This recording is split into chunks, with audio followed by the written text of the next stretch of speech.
Thank you very much, Bwana PCS. Please, let's take our seats. And good morning. Hamjambo. Thank you very much.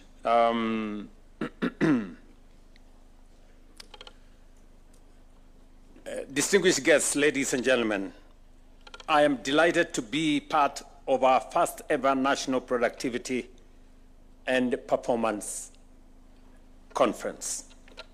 We meet at a very defining moment. We are advancing the bottom-up economic transformation agenda in a challenging period, characterized by fiscal constraints, rising expectations, rapid technological change, and fierce global competition. In such times, business as usual is no option. That is why the theme, productivity for fiscal sustainability and service excellence, is more than a statement. It is our growth charter. For 3 days, national and county governments, industry, labor, academia, and international experts have sat together around the conviction that Kenya must build a public service that does not merely function, but one that also performs and delivers. For too long, we have focused the wrong metrics. We counted hours at the desk instead of value at the door. We rewarded the officer who stayed late, not the office that delivered. We mistook motion for progress and presence for performance. That era must get behind us. The public service of Kenya should reward results, not routine. Impact, not attendance. We must stop measuring time spent and start measuring value created. What matters is not how long a public servant sits at the desk, but how much difference that public servants make in the life of a citizen. Let us raise the bar of our ambition. And as Musalia said, I have consistently said that for us to make progress, we must not continue to make peace with mediocrity. It is our greatest undoing.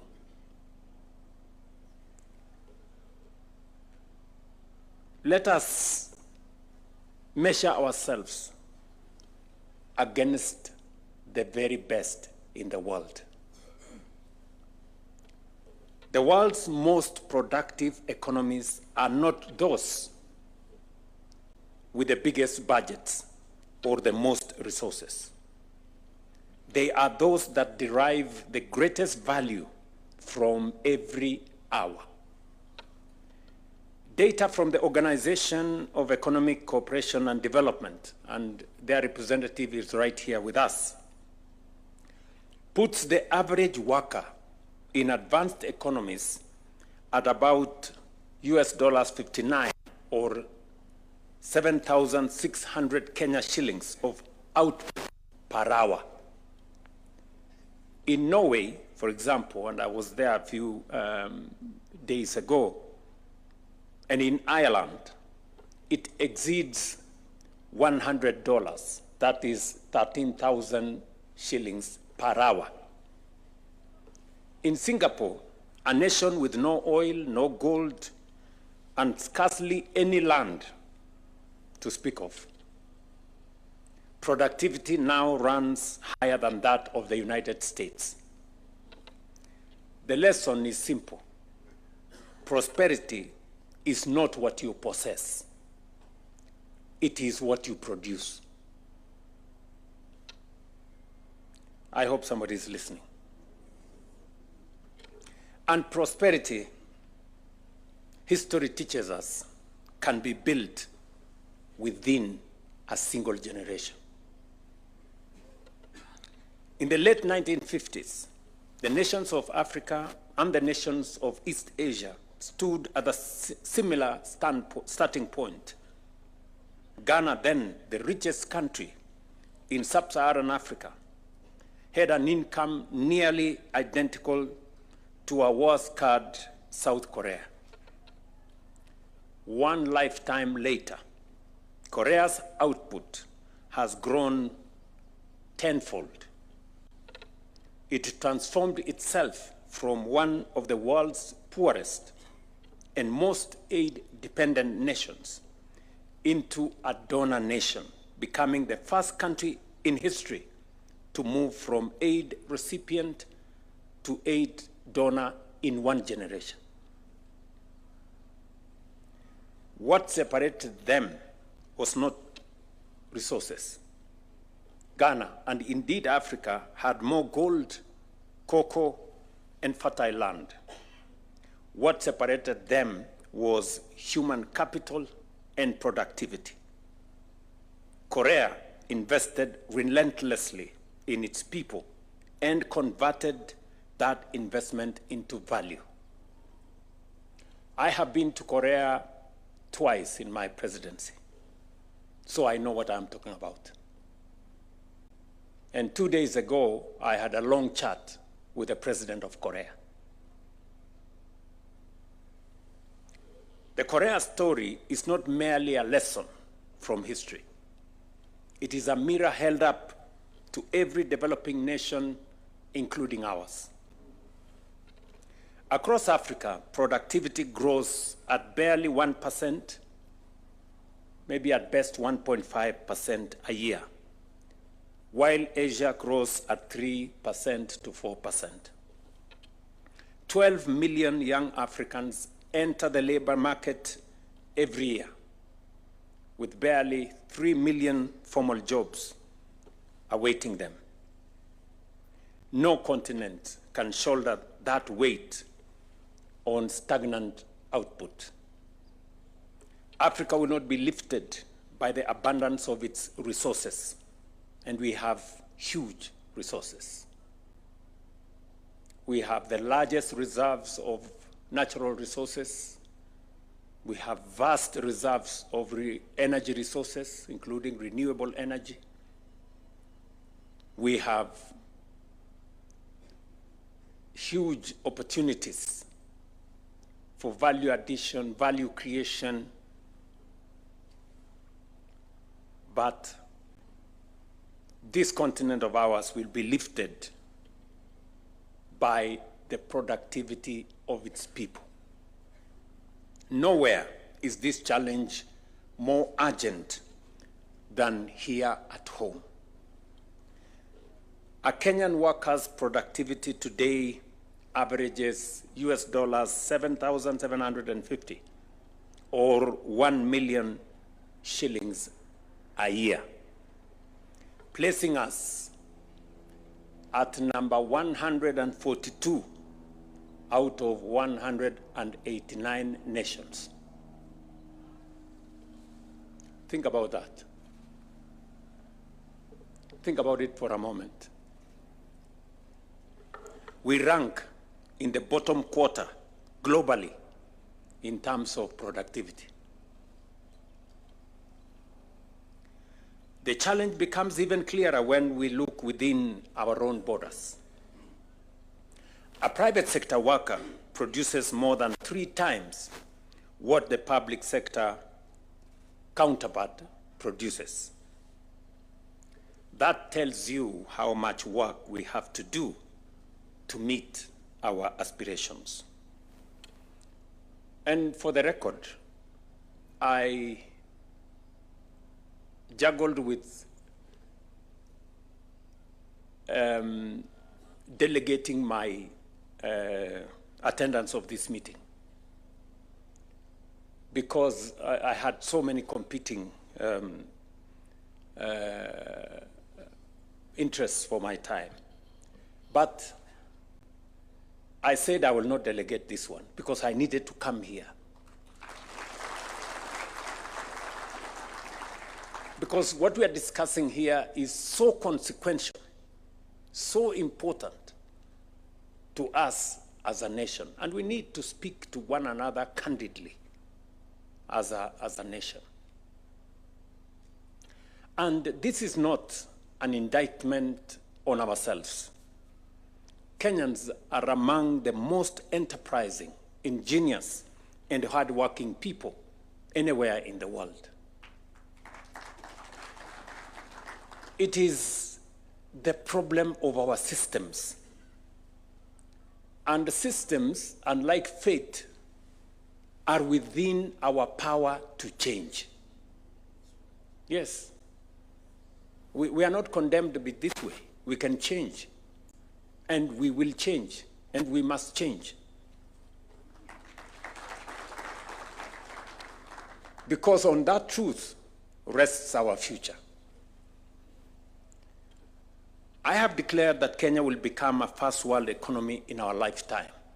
And I believe it. I say it again here without an iota of doubt. Kenya will become a first world country in our lifetime. It is inevitable. It is unstoppable. It is irreversible. It will happen. But let's be honest about what that promise demands. You cannot reach a first world destination on a third-rate productivity. A first world economy is built by first-rate output per worker, per hour, and per shilling. Productivity is not one chapter of that dream. It is the book.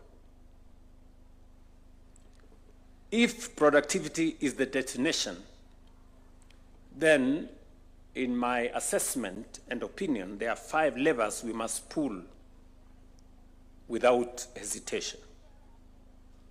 Our human capital, centralized merit, onboard technology, bring our counties on board, and have a national, everybody involved mobilization. If our people are the source of our productivity, then our first investment must be in the people. The development of our human capital must be our first and most urgent priority. Korea's roadmap is ours. A nation rises no higher than the skill, the discipline, and the diligence of its workforce. And it is the reason why we have invested so heavily in our human capital in the last 3 years.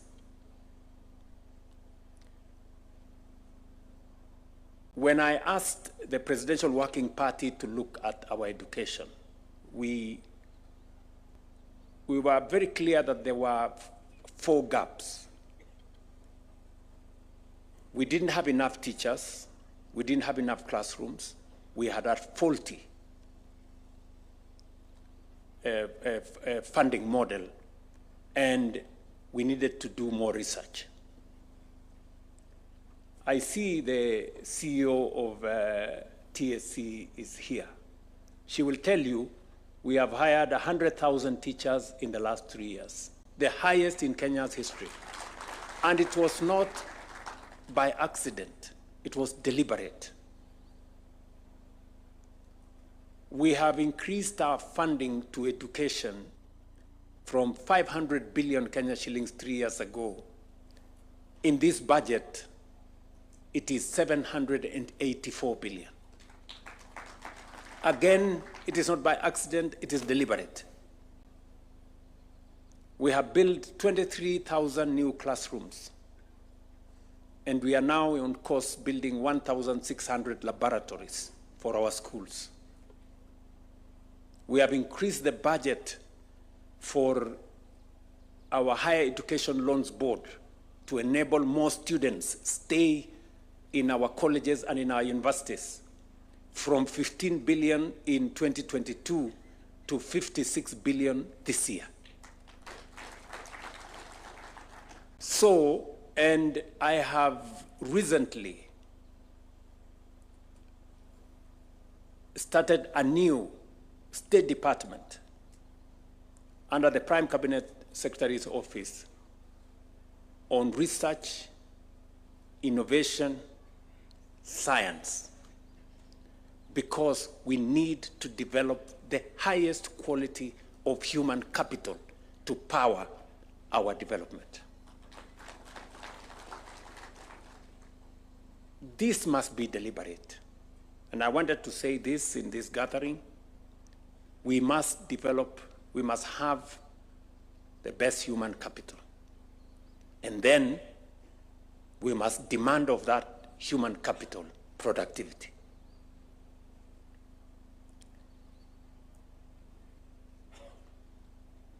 And if you look at the history of Korea, the investment in their education, and part of the reason why I traveled to Korea twice is because we are building with them the Kenya Advanced Institute of Science and Technology in Concert Technopolis, a university that I chartered a month ago that is going to work on some of our very specific science, technology, and innovation areas to be able to sharpen our human capital. We've done the same with Cambridge, and we are identifying some special universities that are going to work with us on specialized fields for us to make sure that we have the men and the women that have the intellectual capacity for our future. We must therefore focus not only on the quantity of education, but more importantly, on its quality. We must build a workforce equipped with the skills, knowledge, and adaptability required for the jobs of tomorrow. Equally important, those already in employment must have opportunities for continuous reskilling and upskilling to remain competitive in what is now, and we all know, a very rapidly changing environment. We must restore merit to the heart of public service. It is our expectation that all public service recruitment commissions to hire on merit, fairness, and transparency, so that only the most competent get the opportunity to serve. Promotion at work must be based on demonstrated results, never on mere longevity. Let advancement be the consequence of contribution. To entrench this culture across the public service, I tasked the Public Service Commission to ensure that the values enshrined in Article 10 and 232 of the Constitution become the living standard of every public office. We will reward performers and innovators, and we will sanction non-performers without apology. Technology will be our multiplier. Artificial intelligence, automation, and data are rewriting how value is created, and Kenya will not be a spectator in that space. We will invest in digital infrastructure and a leaner, faster, citizen-centered service.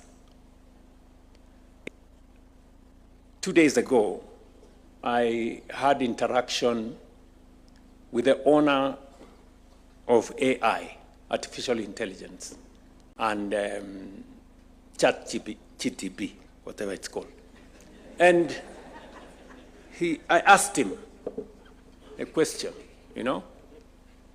because It's now documented that Kenyans are the number one. Kenya is the number one country in the use of social media in the world. In the world.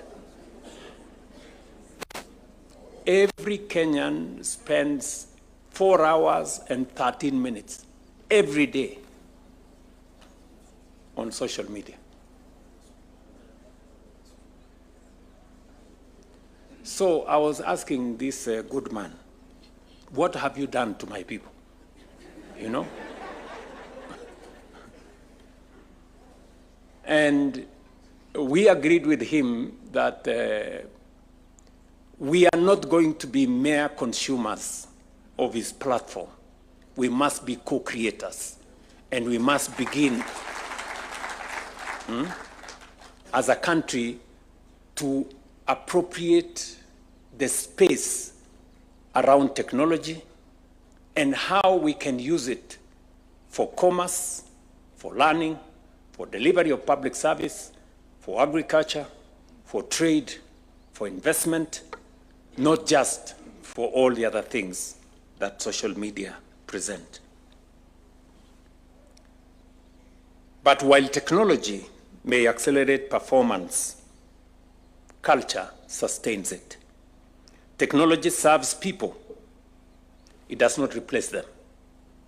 That is why we will embed Kaizen, the discipline of continuous improvement at every level, built on a singular question: how can we do better today than we did yesterday? This movement must reach the counties where the services citizens need most, including health, water, agriculture, and healthy childhood education are delivered. I urge my good brother Abdullahi and the county governments to mainstream productivity, to benchmark relentlessly against one another, and through the Council of Governors to adopt a county productivity framework. And the Commission and the Steering Committee should work with them. And it should be a whole of society effort.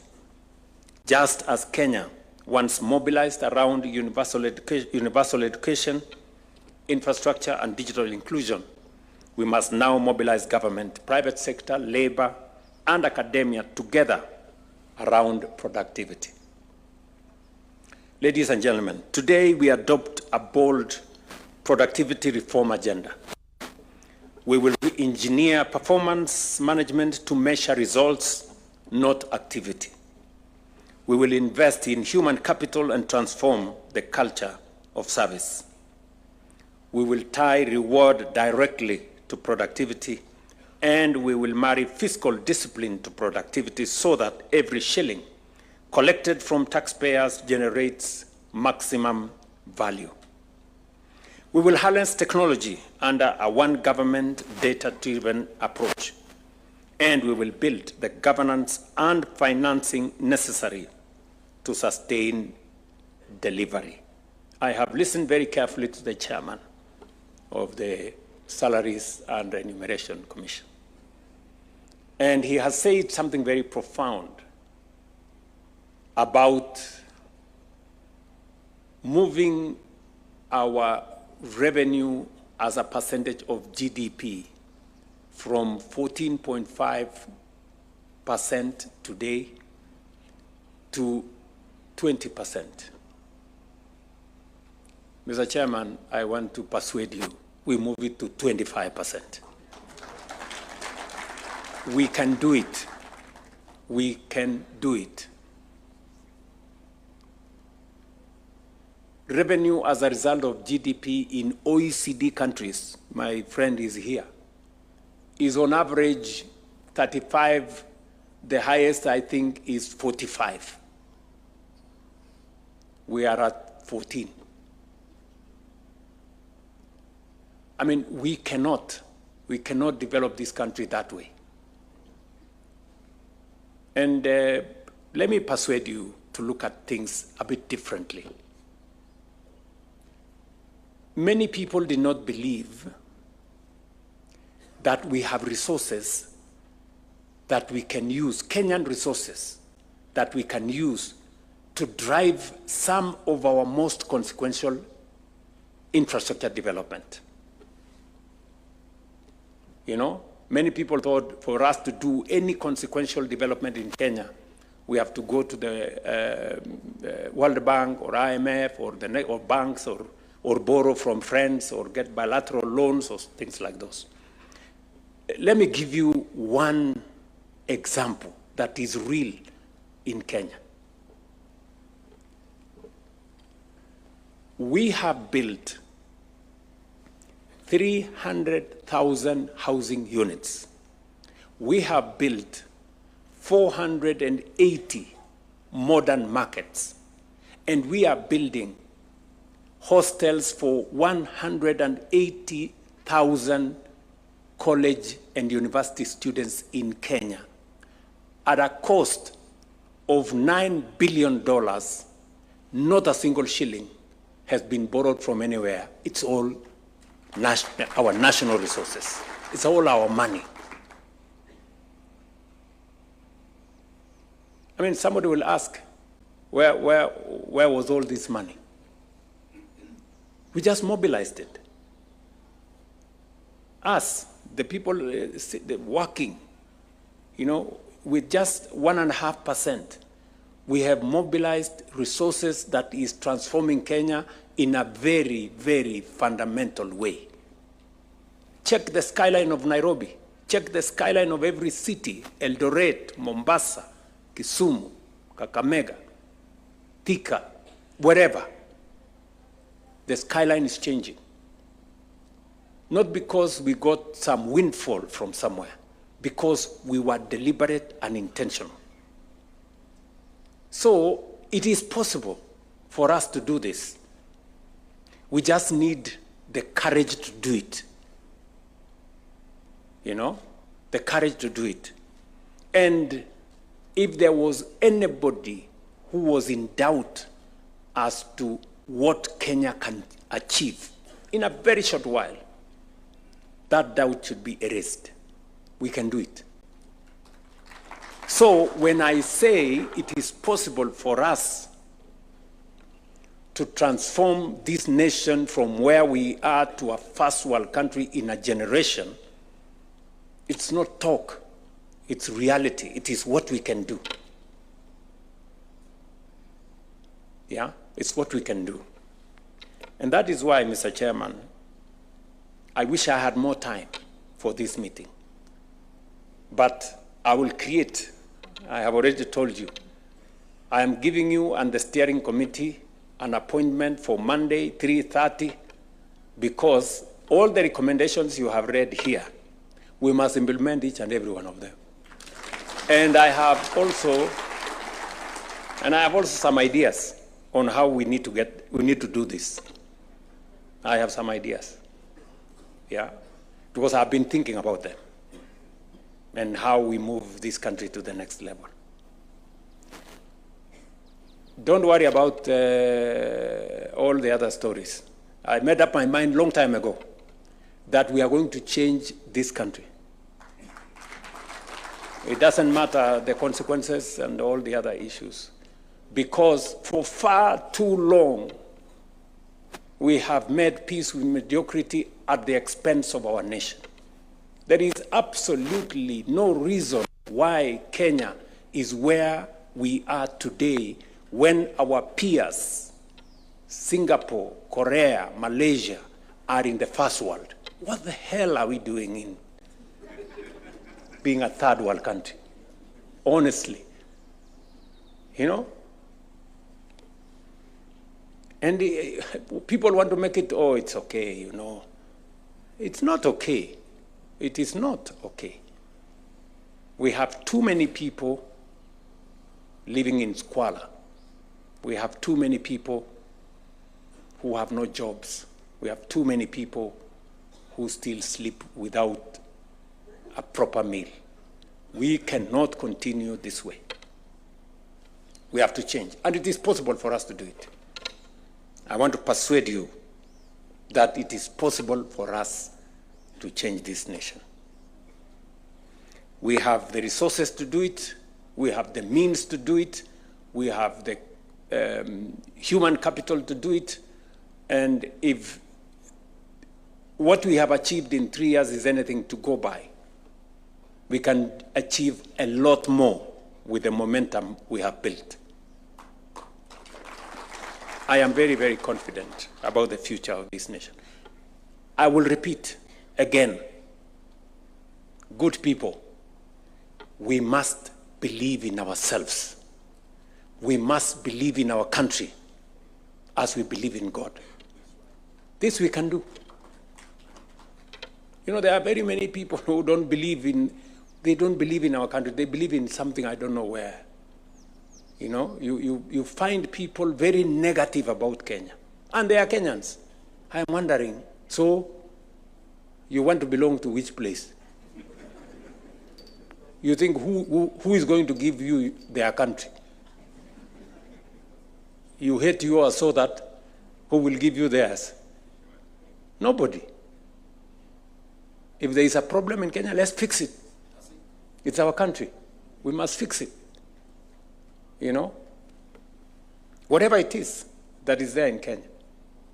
And I'm telling us as a people, let us work together. We must protect our country. We must focus on our development. And we must never allow things that take Kenya backwards, you know. I hear some people, you know, the other day I saw some people there saying, oh, we want to shut down the country.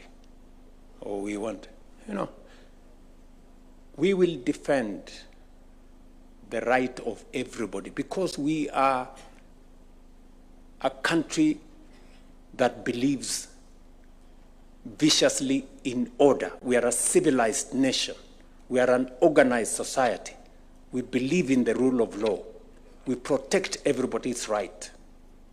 It is right for every citizen who has an issue to petition or to protest, and we must protect their right to do so.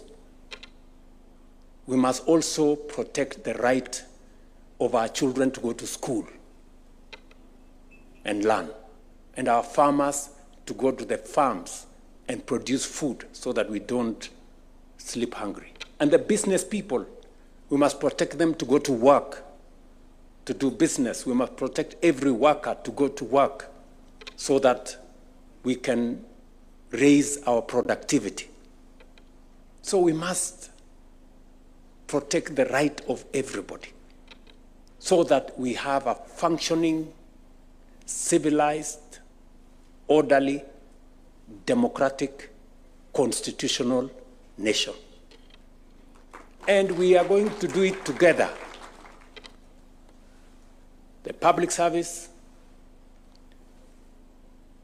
the legislature, constitutional commissions, our judiciary, the executive, and on that mission of protecting the rights of everybody, I will lead that charge. I will be right at the forefront. Yeah, because that's how we keep our nation as to what it is. And the one thing that is not going to happen is that people will be mobilized to destroy property or to cause chaos or mayhem. That will not happen. Children will go to school because it's their right to go to school. Workers will go to work because that's how we raise the productivity of our nation. And businesses will go open their businesses and grow our economy. And farmers too, and everybody, so that we can take the nation forward. The distance between where we stand today and where we aspire to be will not be measured by time. it will be measured by productivity. And if we commit ourselves to that task, then within our lifetime, Kenya will take its rightful place among the developed nations of the world. I believe it. It will happen. And I want to encourage you that we walk together this journey.